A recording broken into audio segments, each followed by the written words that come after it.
Dole qindaawwan shira jeneraalota wayyaaneen ilmaan Oromootas gabbii dhogguu iddoo garagaraatti erga jalqabee waggoota lama lakkoofsisaa jira. Dole humnoota meeshaalee waraanaa gurguddoo fi ammayyaa hidhataniin godinoota Oromiyaa bahaa, kibbaa fi kibba bahaa irratti xiyyeeffatee poolisoota humna addaa gurmeessuun duulchifamaa tureera. Ammas ittuma jiru. Gara kaabaan immoo ummata Oromoo Walloo jaarraa hedduuf miidhaan jajjabaan irra gahaa turee fi rakkoo isa irra ga'u hundaa dandamatee as ga'e hidda isaa balleessuuf duulli babal'ifannaa daangaa poolisoota humna addaa naannoo Affaarii fi qindeessummaa humnoota shiraa mootummaa wayyaaneen waggoota lamaan dabraniif deemaa ture ammas bifa haaraan dho'uun lubbuu lammiilee nagaa galaafataa jira. Dhugaadha wanni kun yeroo dheeraa fudhateera. Waggaa 3 darban kana keessatti illee akkanuma ji'a Ramadaanaa kanarratti hundaa'uudhaan uummata keenya irratti duulaa jiranii. Kunillee shira jarratti TPLF nurratti xaxee ta'uusaa amma gara keenyarra warri lolaa jiru warra makalaasayaa fi warra humna poolisii naannoo Affaariin wal qabatee meeshaan isaan dhukaasaa jiranis meeshaa gurguddaadha jechuun meeshaa akka uummata keenyaa miti. Mootummaan wayyaanee waggoottan 27 dabraniif lammiilee biyyattii afaan qawween ukkaamsee bitaa turus yeroo dhiyoo as hawaasaa bal'aa guutuu biyyattii irraa mormii isa mudateen kufaatii hamaa keessa galeera. Kufaatii mudateerraa dandamachuuf humna ummataa bakka hedduutti qooduun walitti buusee hawaasa biyyattii wal danda'anii jaalalaa fi tokkummaan baroota dheeraadhaaf waliin jiraataa bayan walitti diinumsuu hojii idilee godhatee socho'aa tureera ammas socho'aa jira. Keessumattuu naannolee biyyattii hundumaa waliin kan wal daangessitu naannoo Oromiyaa daangaaleesii hundumaa keessatti jeequmsa uumuun sabootni fi sablammootni biyyattii uummata Oromoo bal'aa ija shakkiin akka ilaalan gochuuf halkanii fi guyyaa hojjetaa jira. Duulli babal'ifannaa daangaa shira jeneraalota wayyaaneen geggeeffamaa ture waan qabbanaa'ee fakkaataa dhufus yeroo ammaa kallattii hundaan naannoo Oromiyaa fi uummata Oromoo Walloo irrattis bifa haaraa fi ijaarameen duulamaa akka jiru odeeffannoon gamasii arganne ni mirkaneessa.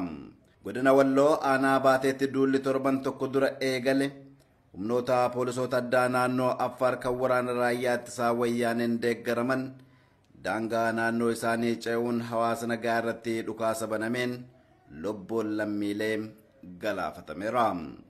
Lolli meeshaalee waraanaa gurguddaa hidhachuun hawaasa nagaa irratti weerara banuun lubbuu lammiilee danuu gaagaa jiru kun qabeenyaa ummataas ibiddaan gubuun barbadeessaa tureera.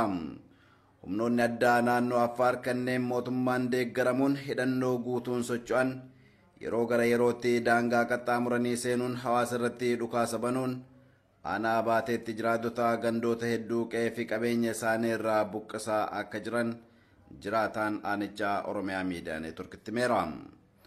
Weerara shiraa kanaan midhaan ooyiruu gubbatti oomishamaa ture humnoota kanneeniin ibiddi itti shidamee jumlaadhaan gubatee badeera.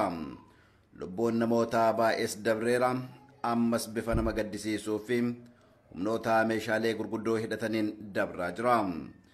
Hedduun ammoo rasaasaan madaa'anii qaama hir'ataa jiru.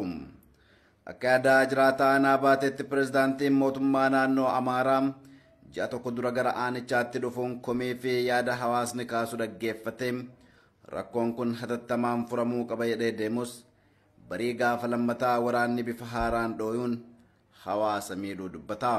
Deeggarsa naannoo Amaaraa wajjin wal qabatee naannoo Amaaraa ji'a tokko dura pirezidaantiin keenya dhufee ture. Dhimma kana ilaalchisee uummata naannoo Baatee fi magaalaa Baatee akkasumas qeerroorraa walitti qabuudhaan dhimma kanarratti mariisisee dhimmi kun ariifachiisaadha. Ummata ficcisiisaa jira jedhee dhufee yaada irratti kennee kan furmalee hin deemuu jedhee yaadi ta'es baay'ee yaada rakkisaa waan tureef kana yeroo dhiyootti nan furaa jedhee deemee inni deeme borusanii jalqabee jiru waraanni.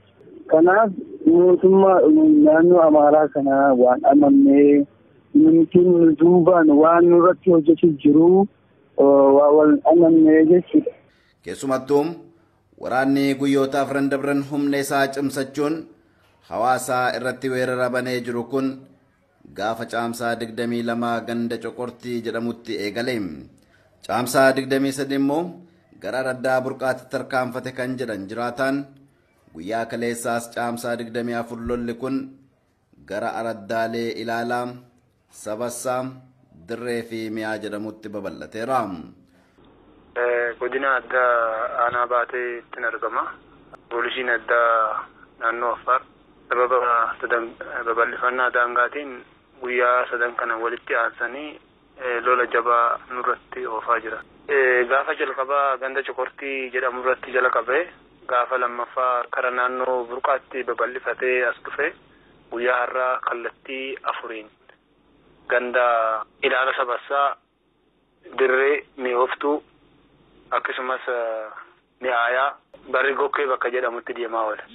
Lola guyyoota 3 dabraniif walitti aansee gaggeeffamaa jiru kanarraa waraanni raayyaa ittisaa poolisoota humna addaa naannoo Affaariif tumsuun kallattiidhaan qooda fudhachuu kan dubbatee jiraataan lola gaggeeffamaa jiru kanaanis miidhaan qaamaa fi lubbuu gama lamaan irrayyuu dhaqqabeera.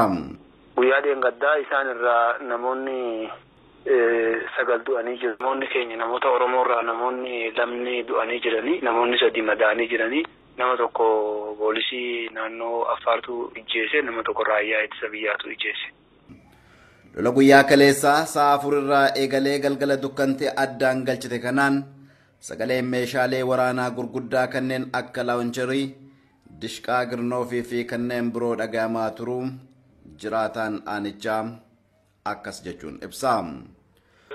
Ganama bariisaa raayyaan ittisa biyyaa magaalaa keenya dhufanii magaalaa aanaa baatee dhufanii bulchiinsota magaalaatiin hidhattoonni naannoo Affaar humna nutti godhanii hin dandeenye ijoollee keessan baqachiifadhaa uummata keessan karaa irraa makfadhaa jedhanii himanii akkuma isaan himan yoo xiqqaate daqiiqaa 15tti lolli eegalame. Toora sa'aatii 3 sa'aatii 4tti eegalee jechuudha guyyaa. Waraanni suni sa'aatii 4 kaasee haga dukkanni addaan nu baasutti waraanatu ture. Meeshaaleen nutti dhukaa turanis meeshaalee gurguddaa dishqaa, girnoof, laawunchar nutti dhukaa ture.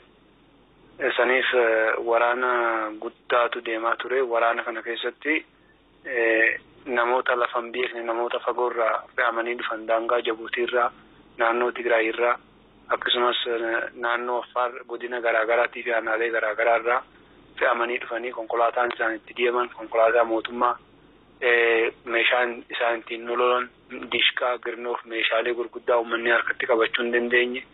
Kanaaf guyyaa guutuu deemaa oole. Dulli uummataa Oromoo qe'ee fi qabeenya isaa irraa buqqisuu daangaalee Oromiyaa fi naannolee Somaalee keessa jiraatan irratti raawwate uummata Walloo aanaa baatee fi magaalaa baatee irrattis raawwatamaa jira kan jedhan jiraataan Oromootni Walloo saba Oromoo alagaa keessa jiraatan ta'uu waliin wal qabatee deeggarsi miidhamtoota kanaaf godhamaa jiru hedduu laafaa ta'uu himanii uummatni Oromoo hundi biyya keessaa fi alaa uummata kana cinaa dhaabbachuu akka qaban yaamichas dhiyeessaniiru. Egaa kabajamtoota daawwattoota OMN gabaasni addaa dhimma weerara daangaa Oromoota Walloo aanaa baatee irratti qopheessine isin biraan gahaa turre kan hanga ammaati. An Abdusalaam Hassan gama gulaallii Suursagaatiin Abdii Jamaal na waliin ture. Hordofuu keessaniif galatoomaa jechaa sagantaaleen OMN afaan itti fufuu turtii gaarii.